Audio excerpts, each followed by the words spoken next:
Custody payroll grant की और इस अवधि में कहा कि वो कासगंज जेल से गाजीपुर जेल में रहा करेंगे और 10 तारीख को अपने पिता के फातिहे में शिरकत करेंगे, जैसा कि आज हुआ। हाँ, थोड़ा देर से लोग लाए, यहाँ 4:30 बजे शाम को अब्बास आए और फातिहा फजर की नमाज के बाद यानी सूर्योदय के पूर्व से शुरू हो गया था। तो कहीं न कहीं माननीय सर्वोच्च न्यायालय का वो जो आदेश था उसको लागू अपनी तरह से किया इन लोगों ने कि हम जय बजे से चाहें शुरू करें। बहरहाल मगरिब बाद रोज़ा रमज़ान आज आखिरी दिन था, ईद का चांद भी दिख गया, तो अफ्तार करने के बाद आकर के यहाँ फातिहा पढ़ा गया। अब्बास ने फूलों की चादर अपने पिता और अपने दादा दादी की मज़ार पे चढ़ाई, मिट्टी डाली और कुरान की तिलावत हुई, फातिहा पढ़ा। अफ्तारी में अब्बास शामिल रहे जी, अफ्तारी में अब्बास। हाँ, अफ्तारी तो वहीं घर पे। दरअसल ये लोग कल ही हमसे मिले थे जब जैसे ही ऑर्डर हुआ। हमने कहा कैसे होगा कि आपको सहूलत होगी, कहे कि परिजनों तक, नातेदार रिश्तेदारों तक सीमित कर दीजिए। हमने देखा था कि जो मुख्तार की जिस दिन मिट्टी आई थी और उनके दफन के बाद मिट्टी देने के सवाल पर जो एक थोड़ी देर के लिए नाखुशगवार वाकया पेश आया, तो हम भी नहीं चाहते थे कि हम लोग गम के इस मौके पर कोई ऐसी चीज़।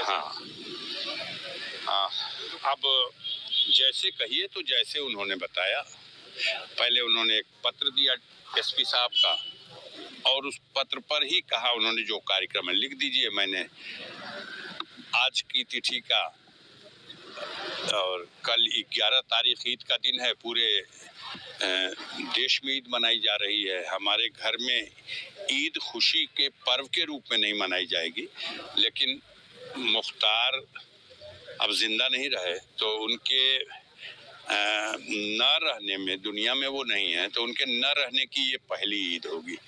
तो ऐसे मौके पे सारे खानदान और रिश्ते नाते और अपने हमदर्द लोग आते हैं, एक तरह से तसल्ली पुरसा देने, गमों को बांटने के लिए, और वो एक ईद की रस्म हो जाती है। तो वो भी लिख दिया और फिर 12 तारीख को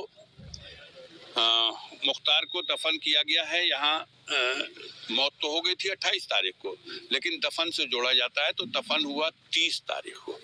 तो उससे 12 तारीख जो है वो 13वां दिन है। हम लोग तीजे का फातिहा करते हैं जो उनकी मगफरत के लिए दुआ होती है। तो इन तीनों कार्यक्रम लिख के दे दिया था। हमने कहा कि देखिए इसी में ईद का मसला है कि ईद की नमाज अगर पढ़ने वो मोहम्मदाबाद आएंगे तो हम स्वयं तस्लीम करते हैं कि उस बड़ी ईदगाह में इतनी बड़ी भीड़ में शायद हम भी सब कुछ कंट्रोल नहीं कर सकें, अनुशासनहीनता होगी। तो माननीय सर्वोच्च न्यायालय के आदेश से सब कुछ हो रहा है, तो जो रिलीफ मिला है उसका हम कोई नाजायज़ इस्तेमाल नहीं करेंगे। ईद की नमाज वहीं जेल में, जैसे जेल के और बंदी पढ़ेंगे वैसे उनको पढ़ा दिया जाए, और ईद की नमाज के बाद जब आप उनको यहाँ घर लाएंगे तो यहाँ हमारे जो कस्बे के आसपास के लोग जो मिलने जुलने वाले आते जाते हैं।